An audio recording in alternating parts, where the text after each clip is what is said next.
Coucou les petits loups. Bon, petite vidéo pour vous montrer ce qui se passe en ce moment. Donc là, vous allez voir Toff travailler. Je ne fais pas rien, moi, hein, je récolte. Non mais... Donc voilà, là Christophe, en fait, il est au niveau des structures à tomates. Voilà. Et là, du coup, ben, on arrive donc dans la période d'hiver où, eh ben, vous voyez, qu'est-ce qu'il est en train de faire?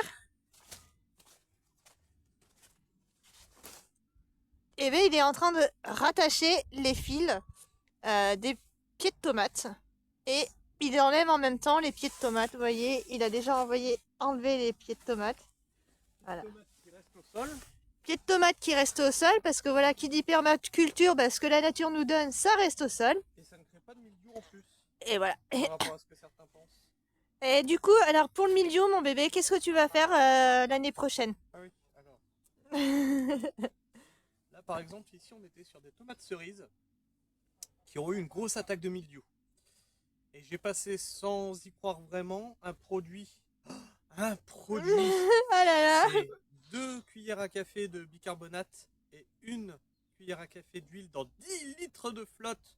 Mais c'est pas du produit, ça? Hyper dilué. Et bien, ça a stoppé net le mildiou. Donc l'année prochaine, je passe ça en préventif tous les 15 jours. En fait, ce que ça fait, c'est que ça tue pas vraiment le mildiou, mais ça change le pH de la tomate, enfin, du pied de tomate, ce qui fait que le mildiou ne peut plus se développer sur un pH neutre. Il a besoin d'un pH acide pour pouvoir se développer. Donc, Donc, comme tu changes le pH de la plante, bah, il se développe. donc c'est un traitement naturel. Donc tu dis un produit, bah c'est pas de produit.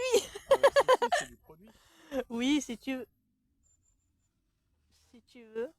Ça, c'était bizarre, ça. Je sais pas. Ouais, donc voilà. Et là, donc, du coup, bah, il entortille ses bouts de ficelle parce que après, qu'est-ce que tu vas faire? Donc, du coup, là, tu recouches les pieds de tomates. Ensuite, qu'est-ce que tu vas faire, mon bébé? Rien. Après, je rentre chez moi. Tu rentres à ta maison. Non. Après, ce qu'il va faire, c'est que une fois qu'il aura fait tout ça, qu'il a retiré les pieds de tomates, il va débroussailler. Une fois qu'il a rassemblé tous ses bouts de ficelle aussi, il va débroussailler et après tu vas pailler. Alors, pailler pour faire un couvert végétal, on peut pas bâcher, on bâchera. Non, il y a aucune zone qui sera bâchée. Non, parce qu'en fait, là, entre mes pieds de structure, j'ai 3 mètres et mes bâches font 6 mètres. Donc, il faudrait que j'ai des bâches sur mesure de 3 mètres.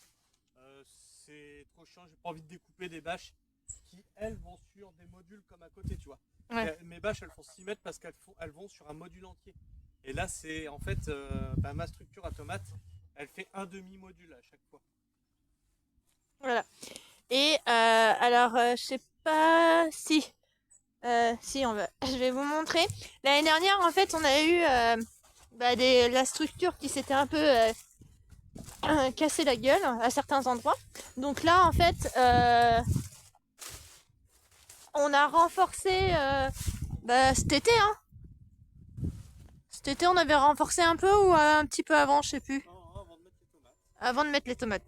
Avant de mettre les tomates, on a renforcé du coup les structures parce que ça s'était cassé la gueule. Donc on a renforcé. Vous voyez, c'était surtout là en fait. Pour éviter que ça flèche avec le poids des tomates. Voilà, pour éviter que ça flèche avec le poids des tomates. Donc ça tiendra le temps que ça tiendra. Hein. Pour l'instant, c'est la troisième Troisième saison. troisième saison. Donc voilà, là on a renforcé. T'as raison.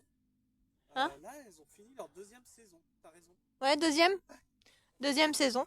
Donc voilà, ça tiendra le temps que ça tiendra. Bon, il y a toujours un petit peu, on refait le tour quand même de temps en temps en fin de saison et tout ça, parce que voilà, avec les tempêtes, les choses comme ça, ça bouge hein, forcément. Donc là, c'est ce qu'on avait fait. Donc voilà. Donc il y a de quoi s'amuser. Donc et elle a presque fini. Enfin, il reste encore quelques modules là, vous voyez, à faire après le débroussaillage. Là ici, j'ai des épinards-blettes, des choux pak choi. Donc voilà les petits loups pour un petit tour du terrain, de ce qui se passe en ce moment. Bon, Bon, il y a toujours un petit peu de rangement aussi, parce que bon, bah, je fous un peu mon bordel un peu partout.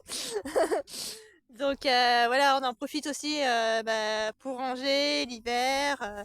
Voilà. Je vais vous montrer aussi un petit coin que Christophe s'est fait du coup pour le rangement.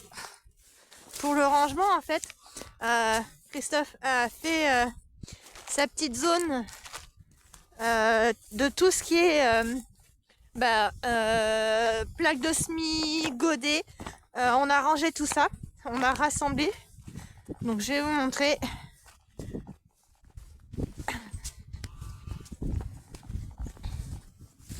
Hop. Voilà. Là, ici, donc on a les plaques de semis rigides qu'on a acheté il n'y a pas longtemps, les pots. Et dans les coffres, bah, c'est rempli, enfin surtout ceux-là. Vous voyez, ceux-là, non, là, ceux-là, et ceux-là, c'est rempli de godets. Parce que, bah, mine de, on en a pas mal. On a un peu plus de 10 000 godets en taille 7 et 9, je crois. Donc, il fallait les ranger quelque part. Donc, les coffres, c'est très très bien parce que sinon, ça vole un peu partout. Donc, voilà, on a rangé ça dans des coffres. Bon, c'est des coffres bas de gamme. Hein. J'ai même Christophe, quand j'ai acheté des coffres, il m'a dit mais c'est de la merde tes coffres, ils tiennent de rien. Bah oui, en effet, ils tenaient pas. Donc, mais bon. Donc voilà les petits loups. Et puis ben, sur ce, ben, je vous fais tout plein de bisous. Merci de continuer à nous suivre. Et puis, jardiner comme vous aimez. Je vous fais la bise. À bientôt mes petits loups.